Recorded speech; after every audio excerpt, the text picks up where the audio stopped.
and it should just never be done by anyone other than an anesthesiologist. And I'm not advocating the treatment that I used for Michael for anyone else. That was a one of a kind. Mm-hmm. It was a unique situation with a unique individual. It worked in my hands. The 25 to 30 times that I gave him Propofol over the 8 years that I knew him, we were successful. I was very careful. I'm a trained professional. I was an expert in the administration of that particular medication. And I was very careful the way I used it with him. And again, if you look at those 8 years that I was with him, he didn't miss concerts. He met his obligations, and he was in a fairly decent state.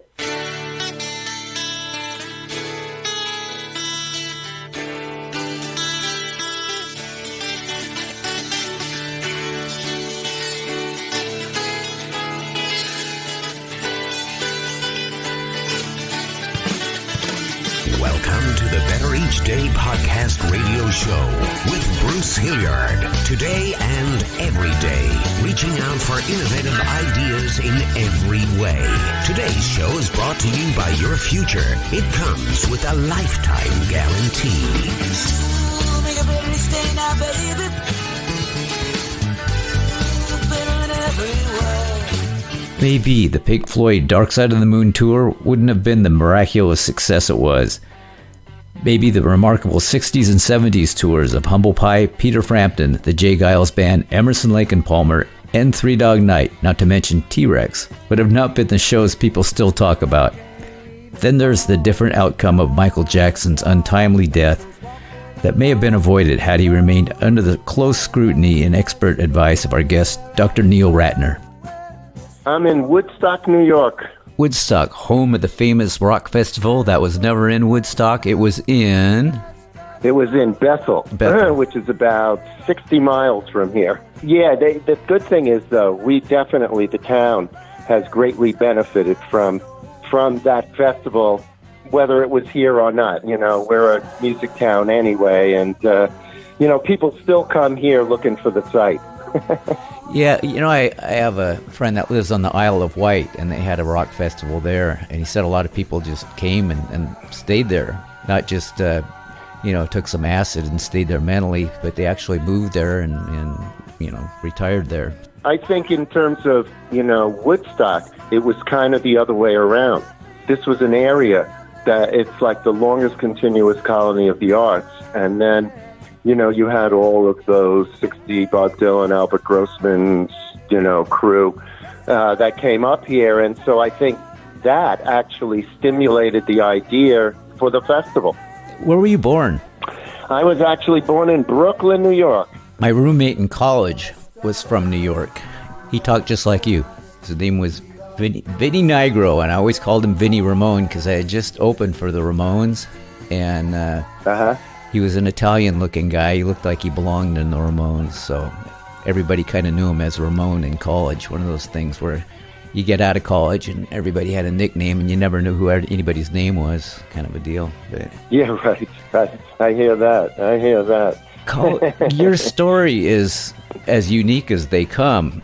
You started out, you were in like all the school drummer things. You probably had to study the rudiments, so you're formally trained and everything.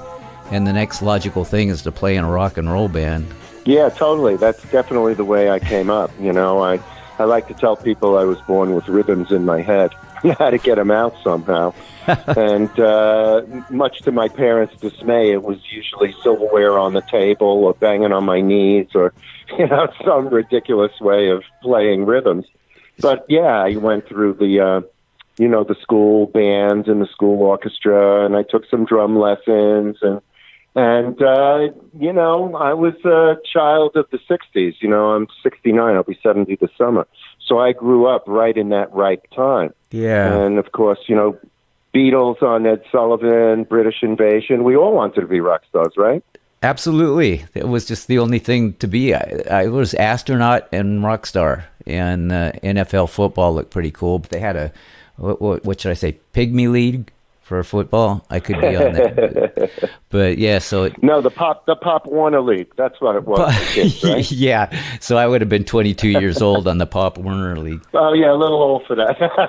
Yeah, I'm still kind of a dwarf. But so you and I are contemporaries. Is that what I'm hearing? I'm 63, but I was totally into music from. I never was an Elvis fan, but I was aware of what was going on. It was an extremely pivotal point in American history music, which faded over into Britain. The whole story. It came back with the English guys got a hold of the blues guys, and yeah, wow, what a thing. And when I was told that, I thought, that doesn't sound anything like Delta blues to me. But, it took me years to kind of fill in the connection. And, it's wonderful how it turned into like the Animals and the Kinks, the Beatles, of course. I haven't done an interview yet where somebody didn't bring up the Beatles. It's interesting because when I created this project, I put a team together of the people that I worked with in the music business. And one of the guys was a media specialist. He had been one of the early guys at MTV. And when I first wrote the book, I didn't really focus that much on my early music business experience. I just didn't, I didn't value it as much as I should have. And he's the guy who's probably 20 years younger than me. And he said, no, you're making a mistake. That's very valuable experience, and we should start a Facebook page, Neil Ratner Rock Doc. And just start talking about your old experiences and do it whatever you want. And so about 5 years ago now, almost 5 years ago, I started this page, Neil Ratner Rock Doc. And I started it just hooking into this day in rock and roll, trying to find historical stuff. And then if I had a personal story, great. If I didn't, I would just try and find stuff that people didn't know. I would look for stuff that I didn't know. I figured if I don't know it, they don't know it. And, I've got like 25,000 followers now, and I've got a YouTube channel, and I do live videos, and I got a little spot on Radio Woodstock up here to do This Week in Rock on Saturdays. And it's unbelievable to me how important it is to not only people of my generation, but apparently people of all generations. Music is the soundtrack of our lives. Yeah. And everybody wants to know a little bit more about who made it and how did they make it and what were they thinking when they made it, and, stuff like that. I've listened to your podcast. It's fascinating. And I've always been a historian wannabe on it, but I'm finding it the coolest thing about getting older definitely isn't my looks, but it's being able to connect the dots. What do you mean, the hair in places that never grew before? I'm not good at growing hair at all, anywhere, actually. But the connect the dots factor of, that guy worked with him and somebody helped him there and this happened and that happened. And then I read about you, and yeah, you are a vast warehouse of, like I said, one of the most pivotal points in the history of music. From the drummer thing, this is interesting. You just sort of serendipitously ran into Rick Derringer, of all people. Of all people, Rick Derringer. Yeah, I in between my sophomore and junior year of college, of course I didn't make it as the high school musician. I did go off to college. And in between my sophomore and junior year, I took an apartment in New York City because I got a training program gig in a hospital, which I thought would help me get into medical school. And, the East Village in the summer of '69 was a pretty cool place to be. The Fillmore was down the block, the Anderson Theater, Electric Circus across town. Very much of a hippie haven in a strange kind of way. And, I moved into this apartment. Lo and behold, I start hearing music. I have upstairs neighbors who are obviously musicians. And it didn't take me long for wanting to go and meet them. So I just, walked upstairs, knocked on the door. This guy opens his door. I don't really know who he is because, Rick had been in the McCoys, obviously. They had Hang On Sloopy, but I was never really paid attention to what they looked like. But, he took me inside. We talked. I realized who he was. And he had just started to play with Johnny Winter. So it was an incredible summer. He introduced me to his friends. I met Johnny. I met Steve Paul, the guy who managed them. Rick was also very much a part of the Andy Warhol scene. And so he took me to the factory. I met all of Andy's crazies, Wow. who by the end of the summer will come into my apartment. You ever have to pinch yourself? Because that was the place to be really at that period of time. Yeah, I mean, but again, when you're living it, it doesn't mean the same thing as when you look back on it. Yeah, that's true. I've heard this said before. For some reason, there's a lot of turmoil, a lot of things that go on and you kind of forget about. So years later, you look back on your life and it looks like a finely honed novel, Absolutely. Also, the times. Did that really happen? The times were so different. Yeah, we still had a war in Vietnam, and you were of an age where that wasn't a good thing for you. No, so Rick and I became friendly. The summer ended, and I went back to college, Yeah. But Rick, I had a little band that summer, and Rick had heard the band, and he knew that I could play the drums, and I said, hey, I don't really want to go back to college. Get me a gig, meaning get me a gig as a drummer. And about a year later, he called me up and telling me about his gig with Johnny and Edgar, Johnny's brother, and Edgar puts together a band, and I was sure he was going to ask me to be the drummer. And then he says, we want you to be the road manager. No! But you were cool with that. Not at first. At first I strongly objected. What do you mean, road manager? What the heck is a road manager? I don't want to. He said, no, listen, be smart. Take it. You'll meet people. You never know. And he convinced me that it would be a clever way for me to enter the music business. I always thought it would be temporary. Something good would happen, and, I'd meet some hot band that needed a drummer, and I'd transition again. Mm-hmm. But, within a couple of months, I realized road manager was a serious gig, and it needed a lot of attention. And so the dreams of being a drummer faded as the years went by. But as a road manager, you ended up working with Emerson, Lake and Palmer, Pink Floyd, T-Rex. I imagine the list goes on. Actually, as a road manager was with Edgar.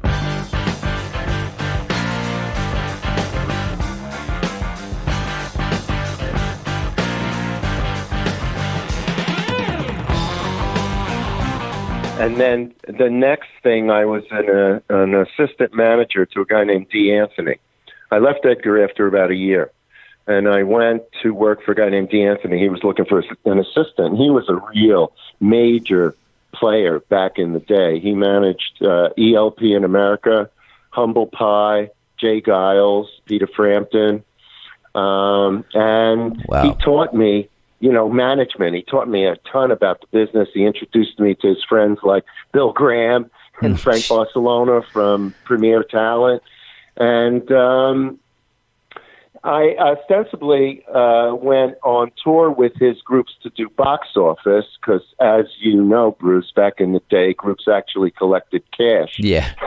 Yeah. Nobody trusted anybody, and so I was kind of the bag man. And then when I went on an ELP tour, they were in transition, and they asked me to come to England as their quote-unquote general operations director, which just meant that they had gotten a new label.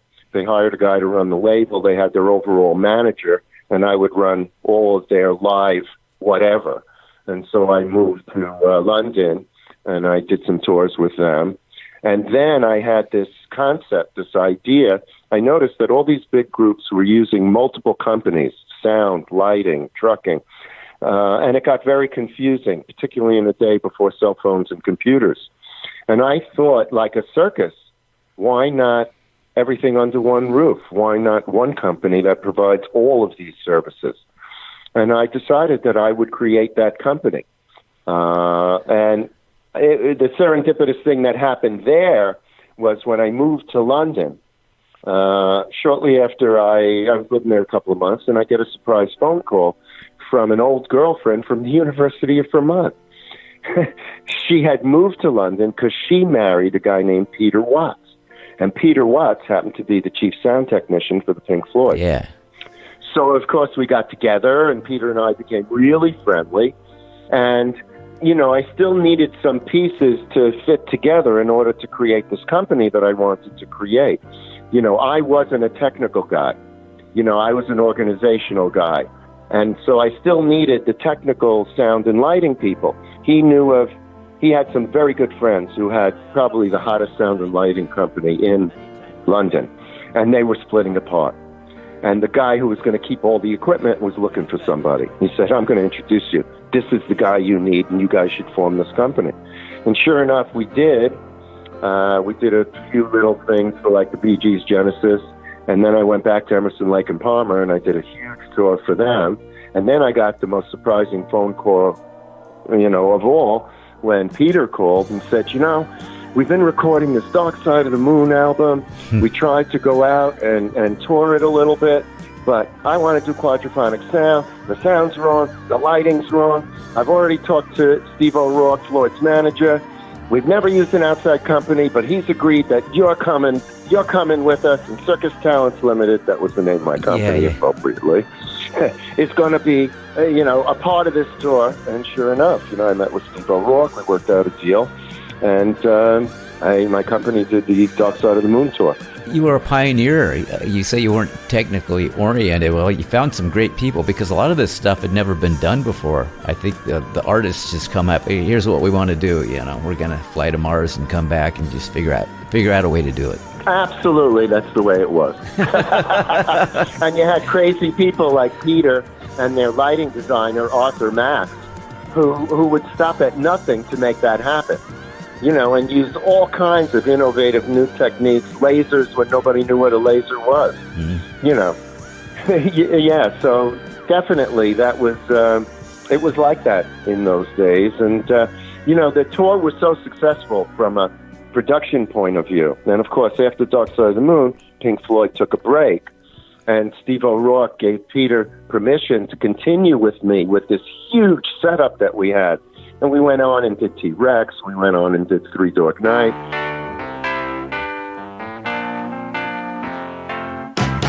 Jeremiah was a bullfrog. Three Dog Night. You know. Three Dog Night. I did their last world tour, in parts of it, the American section anyway. Yeah, crazy guys there, man. Yeah. You know. Yeah, tell me about them. Well, It was an interesting band. You know, who did that? You know, you have three lead singers, and they all perform well together. They all sing together. They were picking out songs from everywhere. You know, that was an interesting concept, and they were great. They were great. They were each individually great singers, and their harmonies were like fabulous. Yeah. You know, and they did songs that people liked. You know, they did some of those Hoyt Axton songs, Joy to the World. Yeah. Or was that Hoyt Axton, or that was his mother, I think, that wrote that song, believe it or not.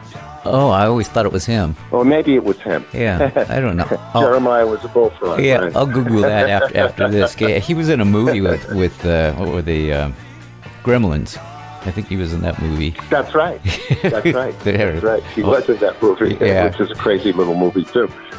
So you could win the column on Jeopardy on Rock Trivia, I'm sure. You know, funny you should mention that. I wasn't a Jeopardy fan until this guy who won over $1 million. Yeah. And now I watch, you know, every night. We can't have dinner until Jeopardy's over. That's interesting. You know, if I had a checklist of really important bands through that era that we were talking in the late 60s, coming into the 70s probably, I think you named them all. I can't think of anybody else.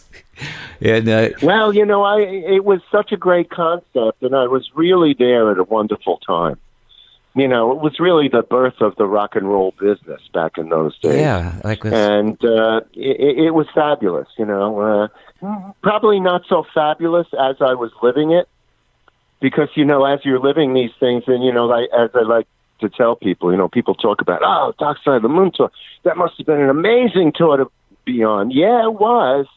But I was working. Yeah. You know, I got up early in the morning. I went to bed late at night, you know, and I had to make sure things went as planned. So, you know, it's not like smoking a joint and going to a Pink Floyd concert. That's exactly what I was going to, the metaphor, because where I was coming from, when I first heard of Dark Side of the Moon, it was like, yeah, man, get stoned and listen to this record. And the next thing was, even if you don't get stoned, after you listen to it for years later, you'll get a contact buzz from Dark Side of the Moon or something. And that was my angle on it, but I'm sure it was just hard work and, lots of things that could go wrong from your standpoint. Yeah, and again, we were not in a digital age back then. Not at all. And we were running lots of trucks and lots of power and, new types of equipment that people weren't that familiar with if it broke down. Yeah, it was a trip. Now, from drummer to road manager, how did the rock doc thing come about? Now you went on to finish school, or? The rock doc thing actually is an interesting story. I did all this touring and whatever, and then I had this epiphany where I decided I don't want the rock and roll. What happened was I was in a hospital. I got kidney stones. Oh. The rock and roll lifestyle. I ended up with kidney stones, and I was in a hospital in London, and it was late at night, and I saw a movie, an American movie called Not as a Stranger. And the movie focuses on a bunch of residents as they go through their training and become doctors. And it was late at night, and it really spoke to me. Yeah. And I had this epiphany that, I don't need to do this anymore. I've accomplished what I set out to accomplish. Not going to be the drummer. Put that on the side for whenever. And let me go back to that original childhood dream of being a doctor. And so I sold the business to my partner, came back to America, had trouble getting into a college because nobody thought I was serious with the kind of background that I had, but finally got accepted to a college on Long Island, Hofstra. Worked hard because I had been dismissed below scholarship just walking out of school, to take the job with Edgar. Yeah. Got good grades, but, medical school's a tough nut to crack. And I was older, and it was at a time in the mid 70s, roughly, where many Vietnam vets were coming back, and a lot of them had gone to school, wanted to be professional people, and so it was hard to get into medical school. Couldn't get into an American medical school, but there were alternatives because some foreign schools, seeing the problems in America, had set up programs catering to the overflow of the students who couldn't get in. And I picked Guadalajara, Mexico, since I had a little background in Spanish, not enough. Had to go to language school for a couple of months to pass, the equivalency exam to get in, and then spent the next 4 years in Mexico in medical school. Had to do a year of unpaid internship to get back into the American system, and thought I wanted to be a surgeon, did 2 years of surgical residency, and then the guys on the other end of the table, the anesthesiologist, said, "You're making a mistake. With your background, you should be here." And they were right. I've had it with surgery anyway, and I became an anesthesiologist. So from there, more names here. Who's more famous than Michael Jackson? You worked with Michael Jackson. What was that like? Yeah, well, so I became an anesthesiologist, and I didn't want to be a normal anesthesiologist. I couldn't see myself in a hospital, being on call every third night. Well, actually, wait, let me go back a step. I'm finishing up being an anesthesiologist, and I'm not sure I even want to do this anymore. And it was so many years of hard work, so many years in hospitals. I just wasn't sure. And so I tried to think of what I could do. And it was the early days of MTV. And I noticed that many media outlets were getting doctors on their staff. You turn on the news and there'd be a doctor giving a report on medicine. And I thought, wow, MTV, those people need a doctor more than anybody. And I'm a doctor. I had real experience in the music business. I'm the rock doc. I should be the rock doc. And so that's when I created that concept. And I actually went to MTV through a lawyer I knew. I got to MTV, and they loved the concept. But it was so early in the game they only had insurance companies. They only had record companies as sponsors. And the record company wasn't going to sponsor a program like mine. They told me, go out and get a sponsor. We'll put it on the air. Yeah, right. Couldn't do it. Tabled the whole rock doc thing. And instead looked at the anesthesia world and said, what could I do that'll be different? How can I be entrepreneurial? And I noticed that in New York City, doctors were not operating in their office as much as they wanted to because no anesthesiologists had devoted themselves to office surgery because the drugs and the monitors were really geared towards operating rooms in hospitals, not outpatient surgery. But with my level of experience, I figured, I've got a very good knowledge of anesthesia. I've got a handle on these drugs. I can do it. And so I was one of the first to create the specialty of office-based anesthesiology in New York City. So, Michael Jackson. Yeah. I started this practice. I did it mostly in the cosmetic and plastic surgery world because those were the guys who had the kind of patients who didn't want to go to hospitals, right? And they weren't treated very well in hospitals because their patients were just day patients. And, outpatient surgery wasn't really big back in that day. So I built a practice with the cosmetic surgery world. I had this one particular office, and we did a lot of celebrities. And when celebrities were going to come in, he would usually give me a heads up first, and we had a practice of speaking to them the night before surgery. And he called me up one day, and he played a little game, don't you want to guess, and blah, blah, blah, blah, blah. And eventually he told me, Michael Jackson. And about a half hour later, Michael called me on the phone, and it certainly was Michael Jackson. We had a conversation. I gave him anesthesia for a small procedure the next day. And if Michael likes you, he'll take your phone number, right? He'll take your phone number because he likes to speak to people at ungodly hours of the night. That's his MO, right? He'll call you at 2:30, 3:30, 4:30 in the morning. Hey, what are you doing? Now, obviously, part of it was because he had this terrible sleep problem, which I discovered over time.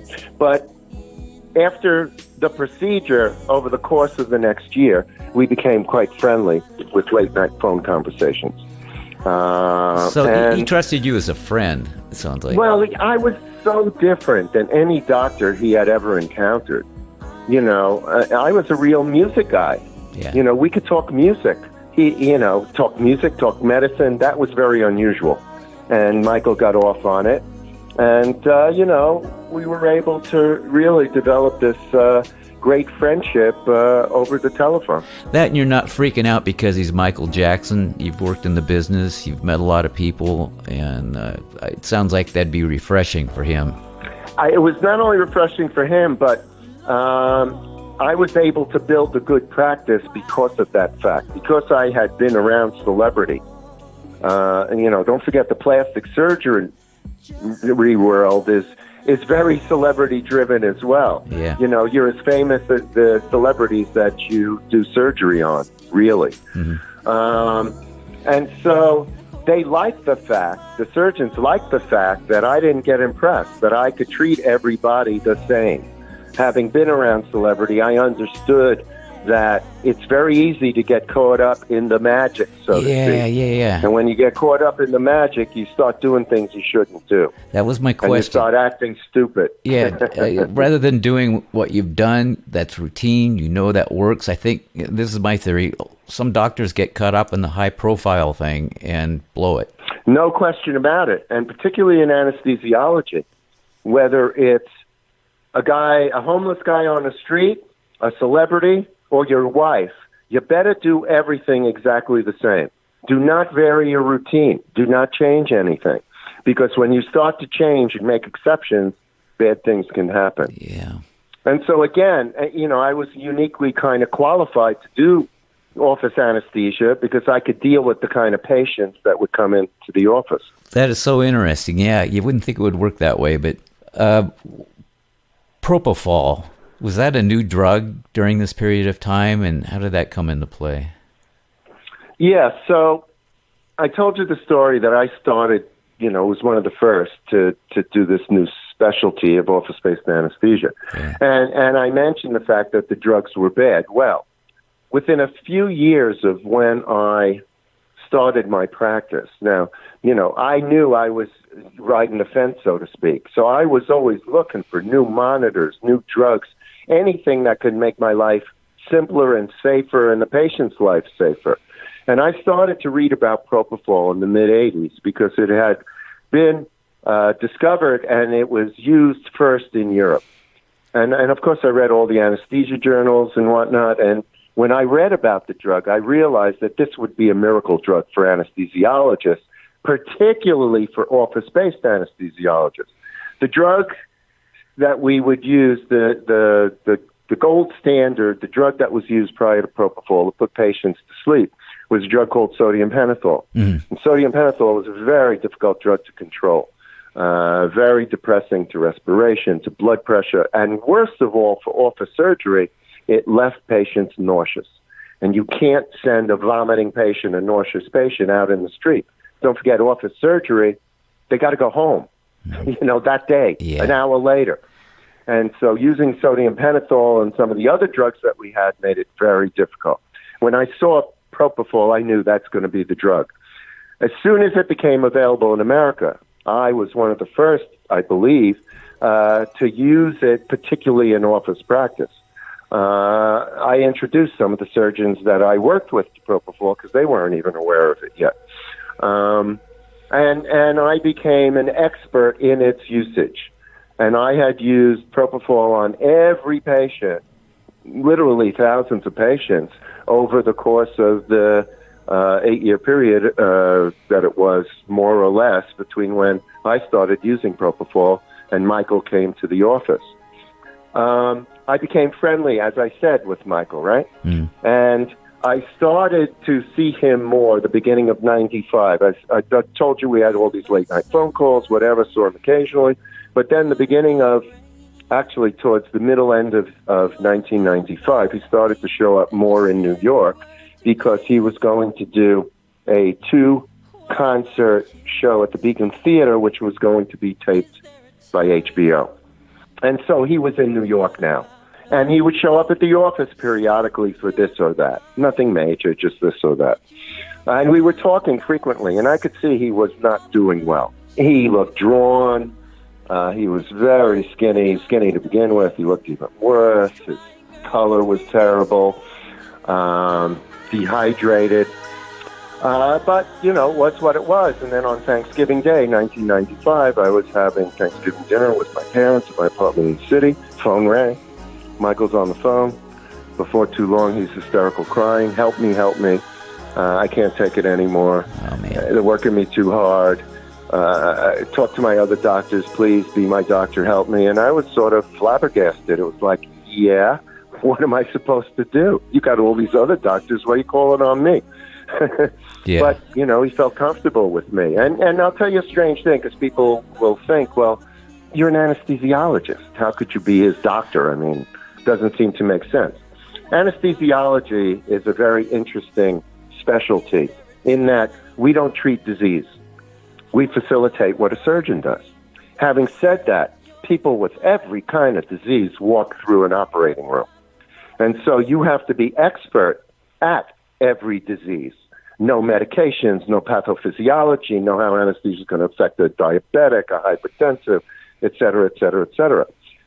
So to me, it wasn't so unusual to take a general practitioner kind of role. Plus, I had started to do some charity work in Africa, where I was put in that position as well. And there's some great stories in the book about it. I won't go into it now. At any rate, I spoke to some of Michael's doctors, and I decided that I could create a unique treatment just for him to help him get through these shows. And it would involve Propofol, but there were 2 other problems to me that were worse than his sleep situation. And one was the fact that he was severely dehydrated, and the second was the fact that he was nutritionally depleted. And so I thought, yeah, the Propofol will give him a couple hours of what he's looking for, even though it's not true sleep, but it's not any different than a doctor-prescribed sleeping pill, really, in terms of the kind of sleep that it is. But more importantly, I could use the opportunity to give him lots of fluids, electrolytes, nutritional supplements, and hopefully do this a couple of times in the couple of weeks we had before the shows, get him, so that he could get through the shows. And we did it a couple of times. Things went well. And I think it was the third time we were going to do it. And this was separated by days. And I explained to him, this is not normal. This is way out of the box. This only works, because I'm an expert at what this is. This is only a temporary solution. We're going to transition to something else. And so the third time we were supposed to do it, he doesn't show up. He's hours late, and I get this call. He's on the floor of the stage of the Beacon Theater. He's collapsed. The EMS is here. You're his doctor. What do you want us to do? Yeah, it freaked me out, but I quickly put together a team, and, we got him to a hospital that we wanted so that we could control the team and everything. And, he stayed there for about a week, got better. And then we continued our friendship. And then a couple of years later, I got a call, come on the history tour. And it didn't work out that I could go on the whole tour. There were various reasons not. But I did end up going on the end of the history tour. And then I was with Michael every time he played publicly from then, really until he died. Because I stopped seeing him in 2002. But he never played again publicly. Last time he played publicly was for the 9/11 concert in October of 2001, and I was with him then. And then he never played publicly again. The next time he was supposed to play publicly was the This Is It concert. Yeah, which never came about. No, they never did. He died, a week before they were supposed to happen. And we all know that story. Yeah, now, here's the story that I read just enough to get confused. Conrad Murray, I believe was his name. How did he come into the picture? Mm-hmm. After 2002, I was no longer in touch with Michael, and so I know what you know. Not about. I don't have any inside information on anything beyond 2002. I know what you know. I know what you read. So I don't even really know the exact answer to that question. But everything was completely out of your hands at that point, and it sounds like you were... From April of 2002, that was it. That was the last time I ever saw Michael. Or, my wife spoke to him. I ran into some problems in my medical practice. I wanted to expand my practice in the late 80s, and I noticed in vitro fertilization, fertility, mm-hmm. and I knew that would be a kind of specialty that I could get involved in. I knew before they knew. I knew they were going to have to set up operating rooms, and I knew they were going to need an anesthesiologist. And I joined the Fertility Society and walked around with a bunch of cards. Nobody knew who I was. But I got calls like crazy, developed a huge fertility practice. Now, we thought that the insurance companies would be responsible for at least the first cycle. Quickly found out that they weren't. So all of the other fertility experts went to a fee-for-service model, which included anesthesia for the procedure. I had one doctor, very, very high-profile doctor in New York City. I built an operating room. I had done zillions of surgeries with him. He said, every woman deserves the right to have a baby. This is bullshit. This isn't right. I'm going to bill it as gynecology. Let them do what they want. I thought I was on solid ground because I was a contract player. I was outsourced, and I didn't overbill. I gave good anesthesia. But 10 years later, the feds showed up. I got caught in the web. I turned, I decided to cooperate with the government. Got screwed anyway, and ended up going to jail for a minute. Jeez. For thinking outside the box. And really bad. I'll edit that part out, I think. You're working with John Lappin as a manager, correct? He's our agent. He's our publicist. I actually have another manager. My manager is actually a guy named Stuart Young. Yes, Stuart's an interesting character. When I was working for D. Anthony, and I was on the road with Emerson, Lake and Palmer, that's when I found out that I found out in a strange way. One day, Greg Lake says to me, "I want you to meet someone." I said, "Okay." And we were in Miami. And, go to sound check, and I see this English guy, long hair, sitting there, stern-looking face. And I start talking to him. He says, "I'm the new manager." And I know we need a good tour manager. Will you come to London and be the tour manager? Yeah. And I took the gig. I left D. Stuart did end up being their manager, but Stuart went on. I mean, he's managed the ELP for the entire length of time. And then he managed them individually for a while. But he also managed Billy Squier, Cyndi Lauper, AC/DC for 10 years. Now he's got Foreigner and a whole slew of other people. And he and I have been friends for 40-odd years. So when I decided to do this, I approached Stuart and I said, "Hey, And at first he didn't want to do it because he had never done an author or anything. But eventually he thought there was merit and value, and we've been working together on this for like 5 years now. I'm seeing He brought John in. He knew John. Okay. Because John was working with Foreigner for about 12 years or something. Oh. John introduced me to Robert Berry. Are you familiar with him? I'm familiar. I don't know him, but I know who he is. Yeah, he worked with Keith Emerson, some of the final recordings that Keith ever made. And yes, him and Mark Bonilla, I think, was another one. They all worked together. You worked with Keith personally? Yeah, sure. I mean, I was, tour manager for Emerson Lake and Palmer. As a matter of fact, if you know the history of Keith Emerson, he was sort of like the Jimi Hendrix of the keyboards, right? Yeah, I understand. And he had this... Pretty brutal on him sometimes. Yeah, really. And he had these knives, right? Oh, knives. He had these knives that he had these big knives. And he would put the Hammond organ on top of himself, and he would stab the organ with these knives. There's an interesting story, actually, about one of the knives. I had to carry the knives. I was like the road manager. And back in the day, you could do that. You could go through. There was no TSA. So you could do that. I had these big, huge knives in my briefcase. But one knife was really special and really important because Keith had been in a band previously called The Nice, right? Mm-hmm. Before he was in Emerson Lake and Palmer. Yeah. And believe it or not, the MC5? They had a very famous frontman named Lemmy. At any rate, Lemmy had been road manager or one of the roadies for The Nice, and Lemmy gave Keith that knife. So it was a very precious knife to him.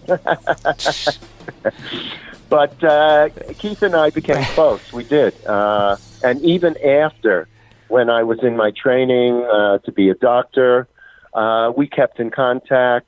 I went down and saw him once in the Bahamas. He had a place in the Bahamas. So yeah, I had a nice relationship with Keith. I saw him, the last time I saw him, I hadn't seen him in many years. We reconnected, a year or two before his death out in LA. And it was great. It was like, we had been in continual communication over all those years. It blew me away when I heard he took his own life. And I thought, I guess there's an inclination to think that because somebody is a superstar, their life is perfect, and it ain't so, And I don't know exactly what happened. No. He had some problems just going on with his life in general, but I understand he had some problems with his hands as well. Yeah, well, I think it was the problems with his hand that really created all the other problems, because basically he couldn't play the way he played anymore. And that freaked him out. And actually, Stuart Young, the guy I was telling you about, was his manager and helping him out. And Stuart tried to transition him to become a conductor, which he actually did a couple of times in the latter couple of months of his life, but it just didn't work. And, he just, again, it's that whole, rock star emotional instability in a way, having been something once and then not being that something anymore, and how do you deal with it? And then my hands don't work anymore, and, one thing leads to another. It's a terrible, unfortunate thing. That's a sad deal. You're obviously a fun guy to be around, which I always say is one of the best compliments you can get. But you're trustworthy, and I see that throughout this whole thing, that if you didn't have the track record you had, you wouldn't have had the stories to tell. They would have never happened. And well, I think it's important just to be yourself and to be honest with people. And I think it was my realness and my honesty, maybe sometimes too honest, that attracted these people to me, because a lot of times celebrities don't get people like that. The people that surround celebrities, buy into that magic, so to speak, and then become totally, subservient to that celebrity and yes people. Yeah, right. Yeah. Whether it's good, bad, or indifferent. They lose their judgment. They lose their moral and ethical judgment, and they start doing things that they never should be doing. Dangerous. Oh, yeah. People die because of it. Obviously, yeah. And you've seen it from the front row seat. Now, I have to ask this question. Was Conrad Murray actually an anesthesiologist? No, to my knowledge, he was a cardiologist, and I will say this. A drug like Propofol should never, ever, ever, ever be given by a non-anesthesiologist. It's a serious medication, and it needs to be given under very serious circumstances, and a patient needs to be fully monitored, and it should just never be done by anyone other than an anesthesiologist. And I'm not advocating the treatment that I used for Michael for anyone else. That was a one of a kind. Mm-hmm. It was a unique situation with a unique individual. It worked in my hands. The 25 to 30 times that I gave him Propofol over the 8 years that I knew him, we were successful. I was very careful. I'm a trained professional. I was an expert in the administration of that particular medication. And I was very careful the way I used it with him. And again, if you look at those 8 years that I was with him, he didn't miss concerts. He met his obligations, and he was in a fairly decent state. And again, 25, 30 times over 8 years. Not every day, not at every whim, but when a medical professional judged it to be okay. And I think it's important to point out that, he wasn't getting sleep, but you saw him from, he needed fluids, he needed food, he needed fundamental things to be healthy. Yes, and to perform, and to be Michael Jackson. And those things were equally as important, if not more important, than the sleep. Yeah, wow. Well, tell me about your book. It was a labor of love. It took me 5 years. I tried to be as frank and honest as I could. I told the stories as I remembered them. The Michael part, I think I channeled Michael. It was like he was speaking through me. Yeah. It was a cathartic experience. When you write your life, you're doing a recapitulation of all those events. And you see it in a different way because it's many years after the fact.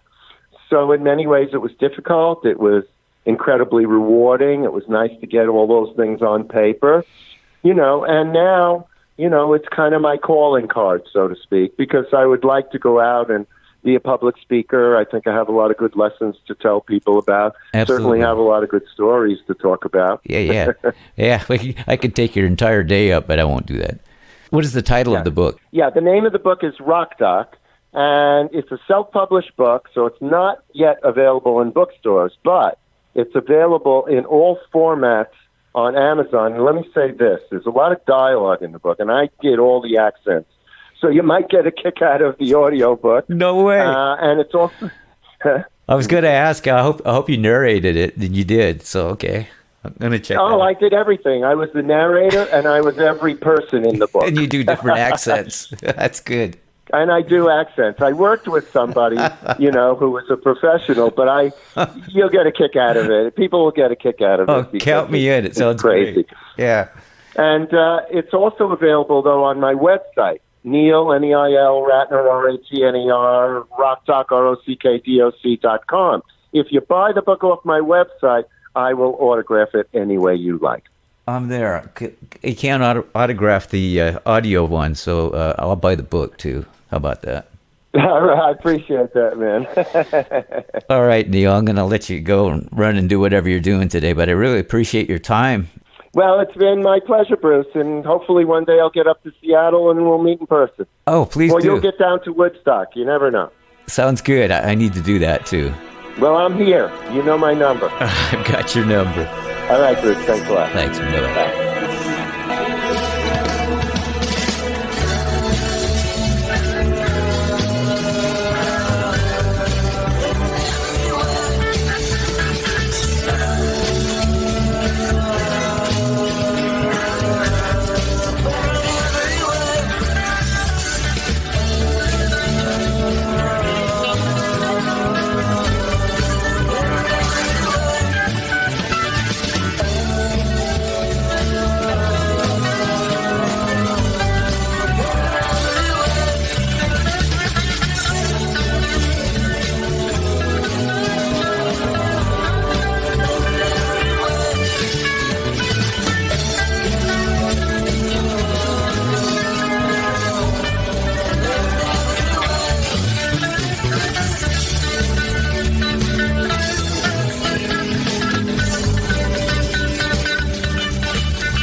Listening to the Better Each Day podcast radio show with Bruce Hilliard. We'll be back with a new horizon, but until then, honor the future. It comes with a lifetime guarantee.